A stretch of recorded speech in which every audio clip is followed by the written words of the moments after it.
Salut à tous, aujourd'hui review concernant le Zeus Dual RTA de chez Geekvape, on se retrouve tout de suite pour l'unboxing. Packaging caractéristique de chez Geekvape, une boîte plastique.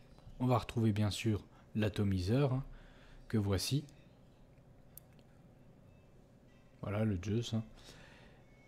Et sous cette partie cartonnée, on va retrouver le sachet de spare avec le fameux tournevis en triangle, un drip tip supplémentaire, un adaptateur 510 également, des joints, des spares, voilà. Et le Pyrex de remplacement, ça c'est à noter, c'est quand même pas mal. Un coup d'œil plus approfondi sur l'atto. Donc là on regarde la partie drip tip.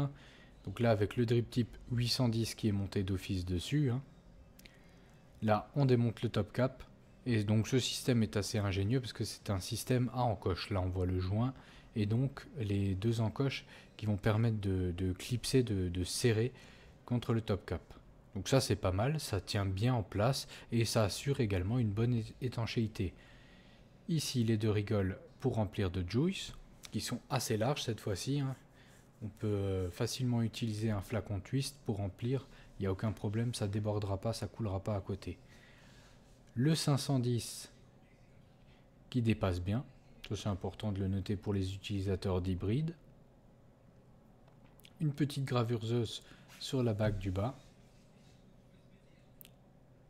Et avec tout ça, j'ai oublié de vous montrer les airflow, qui sont à peu près similaires aux Zeus Mono.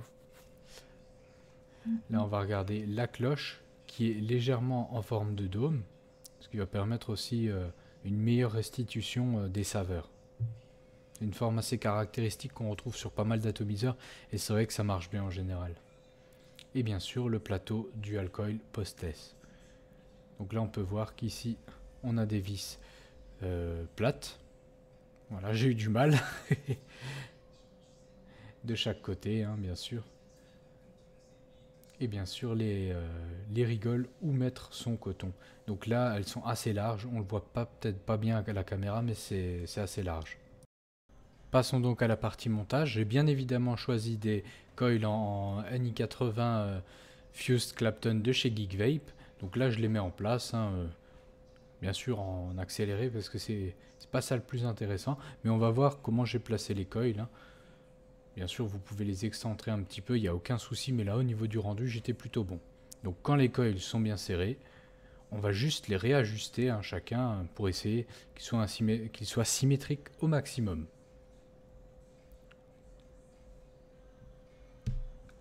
Voilà, et on va pouvoir désormais passer à la partie du rodage. Voilà, donc une fois les coils montés, vous pouvez voir que j'ai fait un coup de fire pour vérifier mon impédance et on se retrouve à 0,06 ohms. Bien sûr, il nécessite un rodage. Le principe est simple, on va faire fire un petit peu, on va gratter les coils jusqu'à qu'ils obtiennent une chauffe homogène. Surtout là où il y a vraiment pas mal de points chauds, donc on peut voir, c'est à retravailler plusieurs fois. Je vous conseille également de resserrer les coils une fois que vous avez fini et de refaire encore une fois un coup de fire pour être sûr que tout va bien au niveau du montage. Là, on est plutôt pas mal. Ça chauffe à peu près bien. Il y a un coil plus réactif que l'autre, mais j'ai resserré et après ça s'est rétabli. Je l'ai fait hors caméra bien sûr. Voilà. Passons au cotonnage. Pour celui-ci, j'ai laissé dépasser mon coton de chaque côté de quelques millimètres par rapport à la base de l'atomiseur. Comme on peut le voir ici, les rigoles sont assez larges. Il suffit d'introduire les bouts de coton dans celui-ci sans avoir à trop tasser, sinon le coton est trop dense et vous en avez trop mis. C'est vraiment un bon doseur à ce niveau-là, il n'y a pas à dire. Voilà, de chaque côté, ça doit passer tranquillement sans forcer.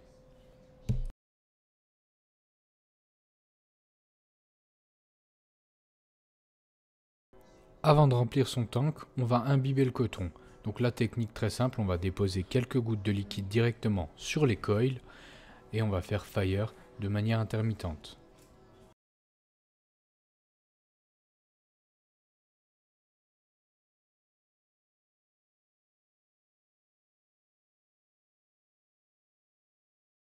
On en profite également pour bien replacer son coton et ensuite on est prêt à vaper.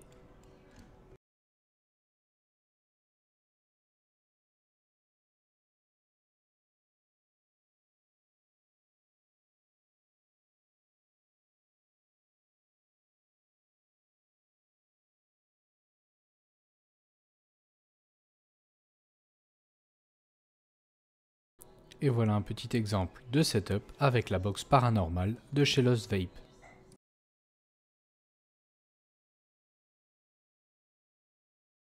Donc le Zeus Dual a-t-il réussi le pari de détrôner son grand frère le Zeus Mono? Eh bien, personnellement oui. Tout simplement pourquoi un tirage plus aérien par rapport à la version mono, bien heureusement, parce que c'était un peu ce tirage restrictif qui m'avait un peu laissé perplexe, sans avis, alors que là, franchement, il n'y a rien à dire. Sur le montage présenté, par exemple, je tourne à 60 watts en ayant une vape tiède qui est plutôt agréable. Bien sûr, au niveau des saveurs, celui-ci fait son travail correctement. Il retranscrit bien la saveur des liquides, en tout cas pour les gourmands que j'ai pu tester dessus, comme je suis un grand fan de gourmands. Niveau finition et facilité de montage, rien à dire. Des coils qui sont assez larges rentrent facilement sans se toucher, tout en ayant la place de bien travailler. Au niveau du placement du coton également. Donc je pense que c'est un atomiseur qui s'adapte parfaitement pour les débutants, ainsi que pour les utilisateurs bien plus confirmés. Il ne me reste plus qu'une chose à vous dire, je vous souhaite une bonne journée, une bonne soirée et surtout une bonne vape.